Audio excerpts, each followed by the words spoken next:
Et bienvenue à tous. La nature est assez violente et parfois deux espèces se contentent de dire « Ok, ça suffit, on va régler ça comme des hommes. Enfin, comme des bêtes. » Des millions d'années d'évolution ont laissé ces créatures sur un certain pied d'égalité. Aujourd'hui, nous verrons un aigle s'attaquant à l'animal le plus rapide de la Terre ou un lion échangeant des coups avec un énorme éléphant. Il y a quelque chose de particulièrement spectaculaire à voir quand un prédateur de haut niveau attaque et tue un autre prédateur de haut niveau. Et c'est exactement ce qui se passe lorsque l'aigle rencontre le guépard.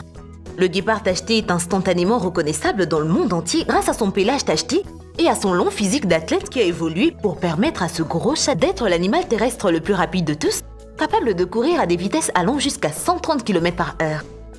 Autrefois répandue à travers l'Inde, l'Afrique et certaines parties de l'Asie, la population de guépards n'est plus que d'environ 7000 individus à l'état sauvage, principalement dans des régions d'Afrique et d'Iran. Les hommes ont même apprivoisé ces chats ultra rapides et les ont utilisés pour la chasse. Cependant, cette vitesse prend du temps à se développer et les petits guépards sont loin d'être aussi rapides que les adultes. Et comme nous pouvons le voir dans cette vidéo, ces pauvres petits peuvent parfois devenir la proie des aigles. Cet aigle faucon africain a volé un petit guépard et le chat n'est pas de taille face aux puissantes griffes et au bec de l'oiseau. Cependant, maman guépard ne va pas laisser cette tragédie impunie. Elle grimpe à l'arbre pour déchiqueter l'aigle, mais malheureusement, rien ne peut sauver le petit.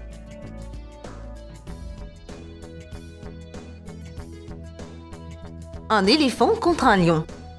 C'est une bagarre assez rare dans la nature, mais elle a été filmée ici par un groupe de touristes en safari guidé dans un parc du Zimbabwe.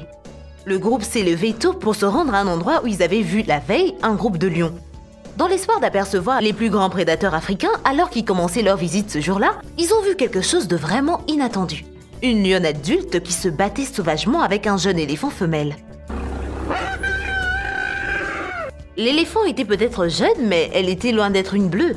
Et bien que manifestement en colère et en douleur à cause des morsures et des coups de griffe de la lionne qui tailladait sa peau et ses oreilles, ce bébé éléphant n'allait devenir le dîner de personne. L'éléphant a eu la force de faire valser la lionne dans les airs, mais c'est un prédateur déterminé. Et ses mâchoires saisissent enfin l'éléphant avec force. L'éléphant finit par comprendre la stratégie de son adversaire et arrive à le mettre au tapis. La lionne semble alors se rendre compte que le combat est perdu et un dernier élan d'énergie de l'éléphant lui permet de se débarrasser de la lionne. La poursuite commence alors que l'éléphant en colère cherche à se venger du lion en fuite. Espérons que cette lionne ne croisera plus jamais cet éléphant.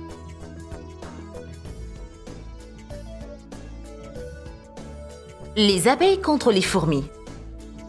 Voici deux des espèces d'insectes les plus fascinantes de la nature qui se lancent dans un combat à mort. Les abeilles et les fourmis peuvent se trouver régulièrement en conflit. Et si une abeille solitaire contre plusieurs fourmis n'est pas vraiment un challenge malgré la différence de taille, lorsque les deux créatures se forment en essaim, les abeilles peuvent commencer à équilibrer les choses.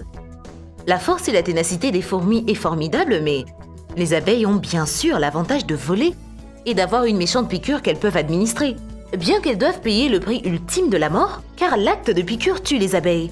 Ces deux créatures sont des exemples d'animaux qui vivent vraiment pour le plus grand bien, et n'importe quelle fourmi ou abeille se sacrifiera pour défendre la ruche ou la colonie.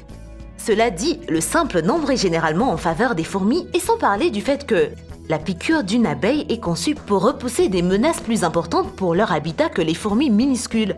Cela signifie que les fourmis qui sont, comme il se trouve, très proches des abeilles, sont parmi les plus grandes menaces auxquelles les abeilles sont confrontées dans la nature, et de nombreux apiculteurs travaillent sans relâche pour trouver des méthodes qui protègent leur ruche contre l'invasion des fourmis.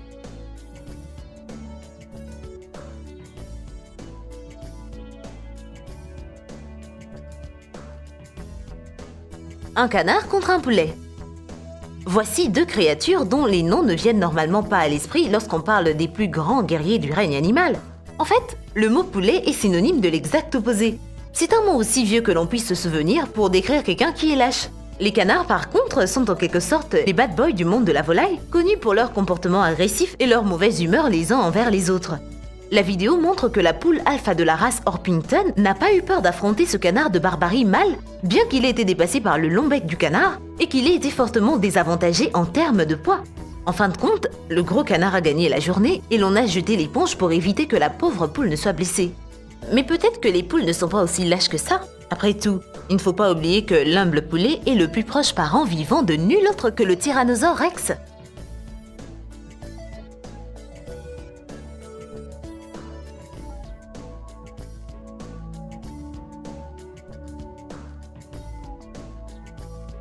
un blaireau contre un serpent.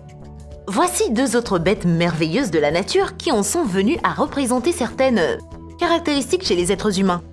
Le serpent a longtemps été associé à une ruse sournoise et même à un comportement malfaisant. Le blaireau, quant à lui, est un qualificatif peu flatteur signifiant généralement un nul ou un naze.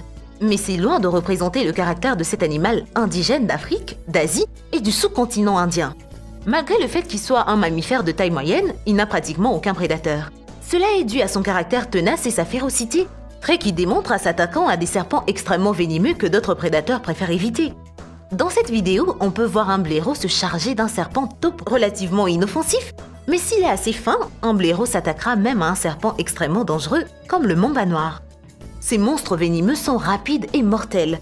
Des rapports racontent que des blaireaux ont été mordus plusieurs fois, rendus inconscients, puis se sont réveillés et sont remontés à l'assaut contre le mamba, qui n'a sûrement aucune idée de la façon dont ce blaireau fou respire encore. Pourtant, c'est ce qui se passe.